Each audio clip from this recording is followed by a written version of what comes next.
بوسیدہ مقدس اوراق کا کیا کیا جائے؟ یہ بھی میں نے پوچھا تھا اتفاق سے.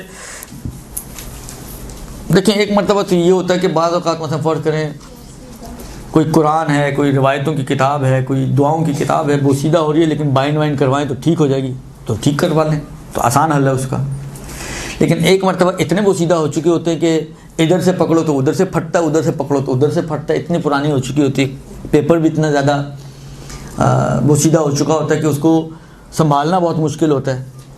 تو ایسوں کے بارے میں جو جواب دیا گیا ہے، آپ دیکھیں کوئی بھی ایسا کام کریں کہ جس سے یہ ختم بھی ہو جائے اور اس کی توہین بھی نہ بنتی ہو.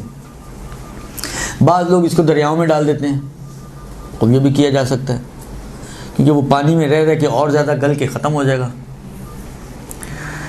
بعض لوگ اس کو انہوں نے جو بتایا تھا، جن سے میں نے سوال پوچھا تھا آغاز سے، انہوں نے کہا کہ اس کو مثلا فرض کریں کہیں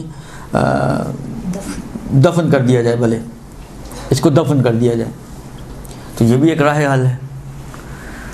البتہ ان کو جلایا نہیں جا سکتا کیونکہ یہ توہین شمار ہوگی. مثلا قرآن کے اوراق ہیں یا مثلا احادیث کے اوراق ہیں یا دعاؤں کی کتابیں ہیں جو اتنی بوسیدہ ہو چکی ہیں، آپ ان کو جلائیں یہ جائز نہیں ہوگا کیونکہ یہ توہین ہے، اور توہین ان چیزوں کے مقدسات کی جائز نہیں ہے. لیکن دفنان یا پانی میں ڈال دینا، اس قسم کا کوئی اور کام انجام دینا، جیسا مثلا ایک مسئلہ توضیح میں دیا ہوا ہے، قرآن کو اگر نجس سیاہی سے لکھ دیا جائے تو کیا کیا جائے. اس میں انہوں نے کہا کہ اس کو اتنا زیادہ مثلا ختم کر دیا جائے کہ وہ مثلا اس کی جو اوپر کی سیاہی ہے وہ ختم ہو جائے. مثلا آپ اتنی زیادہ اس کے اوپر انک ڈال دیے یا کوئی ایسی چیز ڈال دی کہ وہ قرآن نہیں رہا، مثلا یہ جو لکھا تھا وہ لکھا ہوا نہیں رہا.